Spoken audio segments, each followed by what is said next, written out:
Okay, so this is the muscle that I'm going to be talking about. The first muscle is called masseter. Okay, so this muscles, right? It elevates the mandible at the TMJ. Okay, and it may assist to protect the mandible as well. So it does protraction.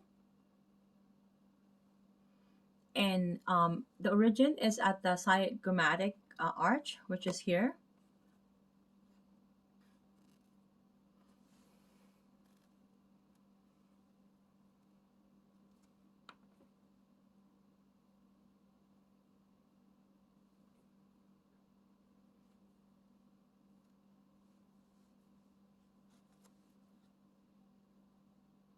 You can see all my pores. Oh gosh, I should put makeup. Okay. Okay, so the insertion is at the angle and ramus of the mandible. Okay, the angle here.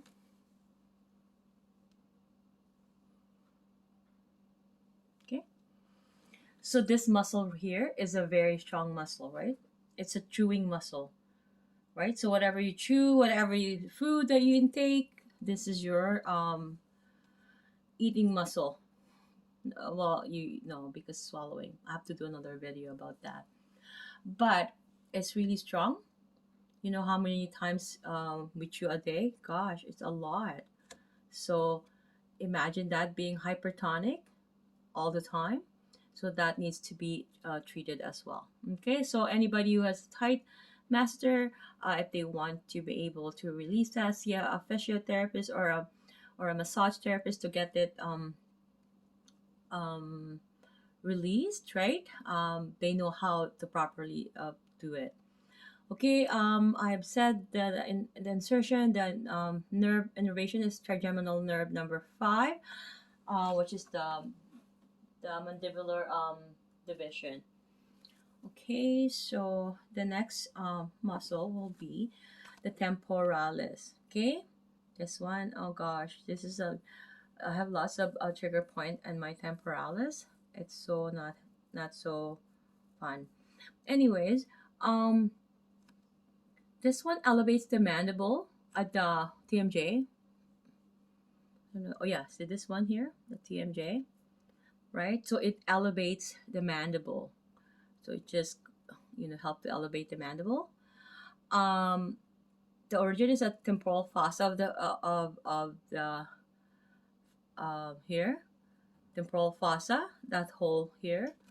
So it's in here,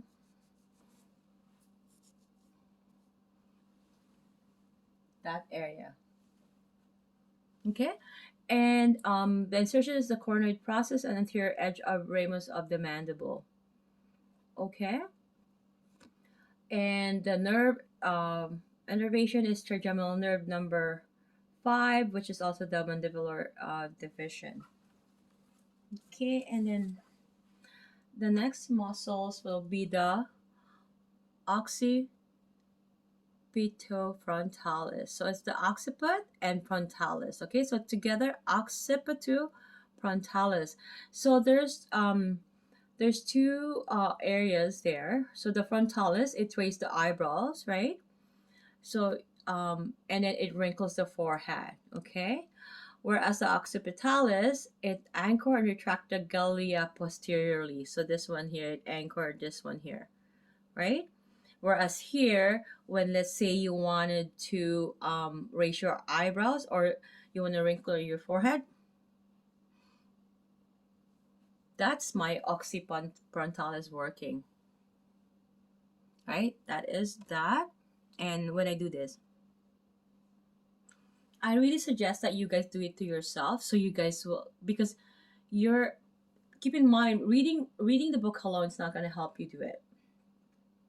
So you have to verbalize it and you have to have the brain connect to your body doing it. Then you'll remember it if you're to do it yourself. So just do it yourself, or the muscles that does this, and it will help you remember what does action does it do, is as opposed to memorizing it. Memorization will lead you nowhere, but perhaps it could make you pass the exam on that particular thing, but it will fly away after, it's not going to retain. The retainment, or having it permanent information is the goal, especially for a therapist. They have to know all of these function and all of the muscles, right? Okay, so for the origin, both of the um, areas is the gallia aponeurotica. Okay, and the insertion will be at the frontalis, the skin superior to the eyebrows. Our occipitalis is the superior nuclear line of the occiput.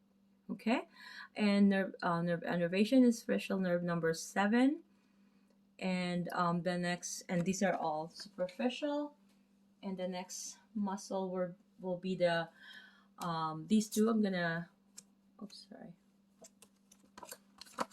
together because it's a medial pterygoid.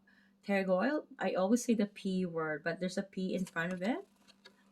But it's pronounced as pterygoid, right? Lateral and medial. Okay, so this one, if there's any TMJ, dysfunction that's happening, these two are the muscles that will be treated when a client wants to um, relax, or this are going into hypertonicity or a spasm. If for a client were to seek or search for any therapy, and if, let's say, massage therapy, that has to be released.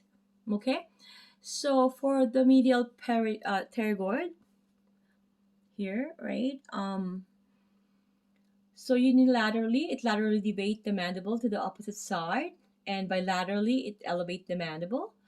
It protracts the mandible as well, and the origin is on the medial surface of the lateral peri- the pterygoid plate of sphenoid bone and tuberosity of the maxilla. Okay, and the insertion is at the medial surface of the ramus of the mandible. You see in here,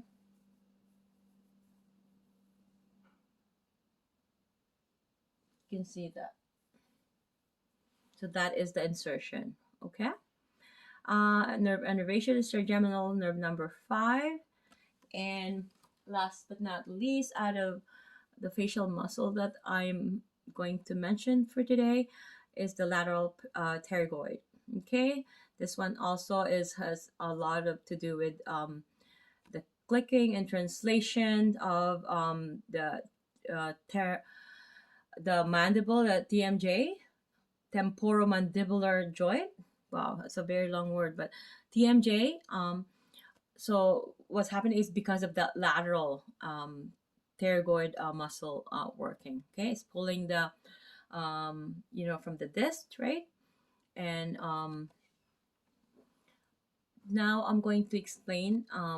It's also from the nerve of the trigeminal nerve number 5.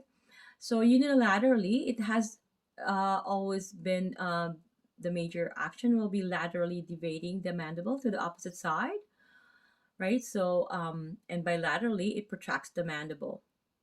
Okay, so the origin of this muscle, if it's the superior head, is the infratemporal surface and crest of greater wing of sphenoid bone. And then the inferior head is the lateral surface of lateral pterygoid plate of the sphenoid bone. Okay, insertion articular disc and capsule of temporomandibular bone joint, neck of the mandible. I've said this already. And the nerve is trigeminal nerve number 5. Again, just to repeat that. Okay. The next muscle that I'll be talking about will be the muscle of the pelvis and thigh.